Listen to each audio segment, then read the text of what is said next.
Magandang oras mga kababayan, mga kagulin boy. Meron tayong bigyan ng reaksyon dito. Ito ay isang pahayag ng isang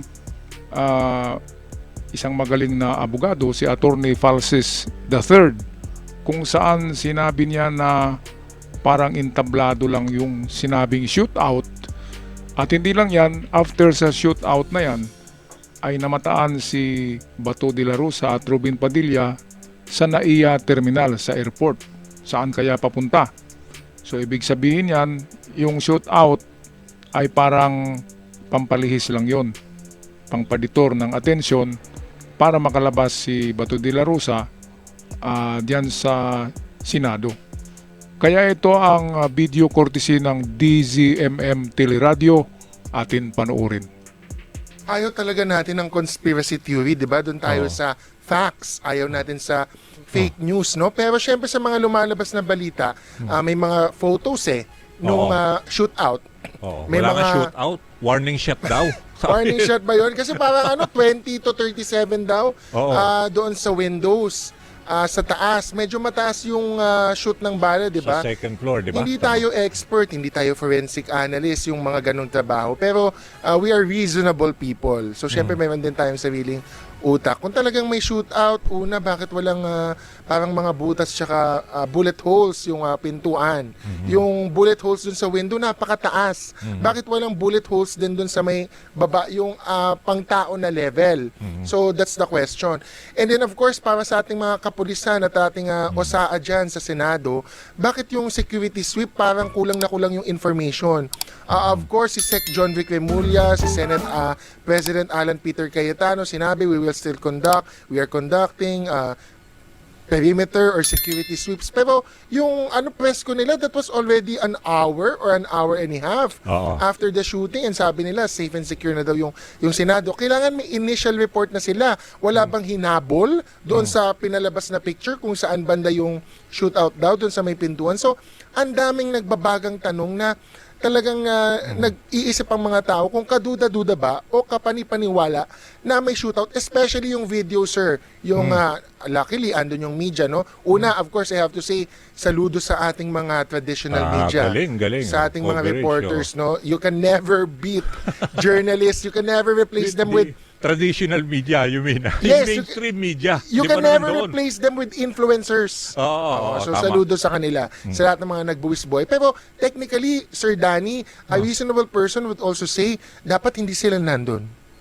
The Pero, OSAA should have immediately evacuated them. Parang kinontain yung dami ng tao. Dami. kinontain or pinush them away na talaga sila. But they Okay. were still allowed to try to get some shots, etc. Okay yun, buwis boy, talaga yun ang trabaho nila. Trabaho naman dapat ng OSAA to say, evacuate, go away, or we have to secure your safety, let's go down. Ganon. Hindi parang talagang they're allowed to Pero kagabi, witness everything. pero kanina narinig na natin si Jen Tuanyo, yung sinasabi mo, yung mga tungkol sa mga empty shells, dapat nakikita yan kung saan yung trajectory ng mga bullets. Tapos syempre yung importante doon, yung mga CCTV. Kasi Senate yan, ang dami CCTV cameras niya, di ba? Opo. Lahat daw yun, naka-turn over na rin sa PNP. Sabi kanina ni Jen Tuanyo, yung spokesperson.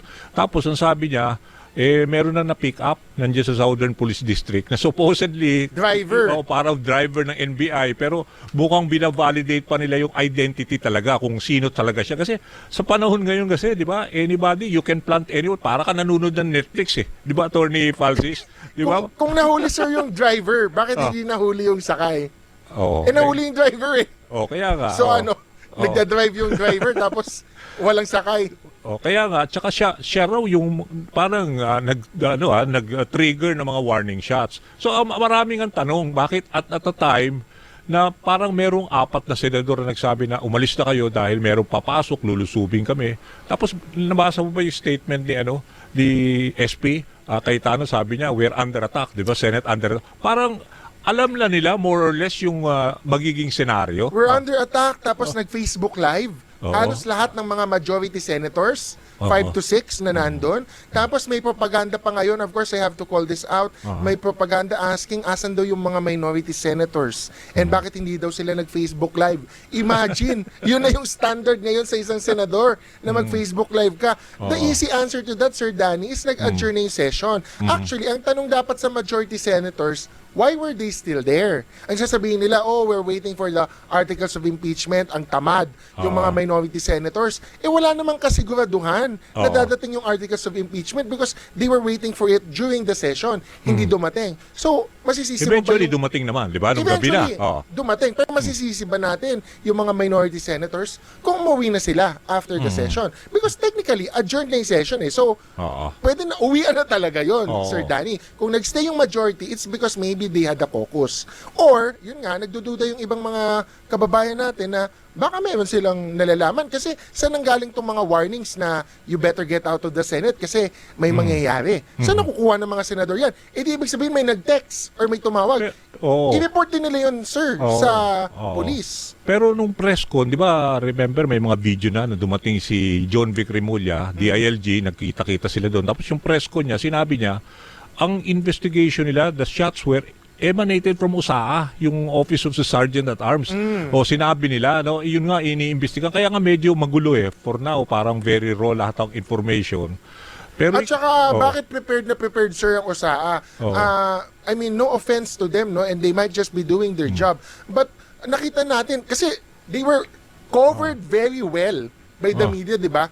Parang an hour before the shootout, nagsusot na ng bulletproof vest, etc.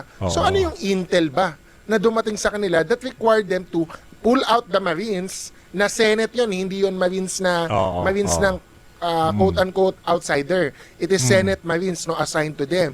Yung Senate Police assigned to them. Bakit yun naglabasan, long firearms, nagsuot ng bulletproof vest including OSAA chief. So, ano yung intel na dumating sa kanila na may magbabarilan, may mag-i-implement ng ng arrest? The President has already denied. And when we have a source, we triangulate. So hindi lang to isa. Okay, but I just say Tweety Bird. No, at least 3. At least 3. Okay. So ang pinaka-latest na sinabi ng ating mga sources, si Senator Robin Padilla, and I dare him to correct me, he should prove me wrong, si Senator Robin Padilla ay nakita sa VIP section or area ng Terminal 3 ng NAIA at around 4:10 a.m. 4:10 a.m.? Yes. And allegedly, kasama daw niya si Senator Bato de la Rosa. So ang tanong, lumipad ba siya with Bato or sinend off lang niya si Bato? At totoo ba na kasama niya si Bato? Kasi on the part of the Senate naman, another source said that the logout sheet of Senator Robin Padilla was at 2:35 a.m. So nag-log out na officially si Senator Robin, umalis siya sa Senado 2:35. And then we have the videos and pictures from certain Senate staff which is public at around 12 a.m. or 1 a.m. na si Senator Bato was still in the Senate. Yeah, nakita ko pa rin, mga past 11 parang kausap niya pa yung mga Senate employees, di ba? Alright, so eto, konfirmado. Sigurado na si Bato nga ay nakalabas na sa Senado dahil sa nangyaring shootout at kaguluhan, di ba? Sino ba namang hindi ma-distract ang atensyon? Kung merong mga nag-iintay sa labas ng mga NBI, ay talagang ma-distract yung atensyon nila dahil nga merong barilan na nangyayari sa loob. Kaya ito na, meron ng konklusyon, kahit grade 1 ay marunong mag-conclude na ito nga ay isang entablado lang, isang stage shootout. Ibig sabihin, scripted ito. At ang lumitaw na pangalan sa pag-script, director, ang lumutaw na pangalan, lumutang, walang ibang kundi si Robin Hood. Kasi alam naman natin na si Robin Hood sanay sa mga ganyan na mga pelikula, na parang pelikula lang, di ba? Kaya in-apply niya yung alam niya sa pelikula sa totoong buhay diyan sa Senado. Ang problema Senado pinaglaruan nila ang Senado, pinagbabaril yung bintana, butas-butas. Wala naman talagang kalaban.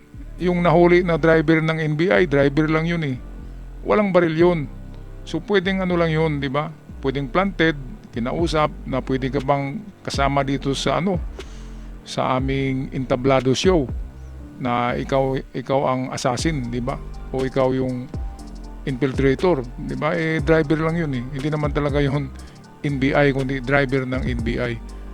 Kaya kapag napatunayan ito na gawa-gawa lamang, nako, malalagot dito si Robin Padilla at yung mga kasama niya, mga kababayan. Alright, so kung magpaalam na, anong masasabi nyo dito sa stage shootout or drama portion na shootout na ang dami-dami pa namang nakawitness na reporters at akala nila ay totohanan eh.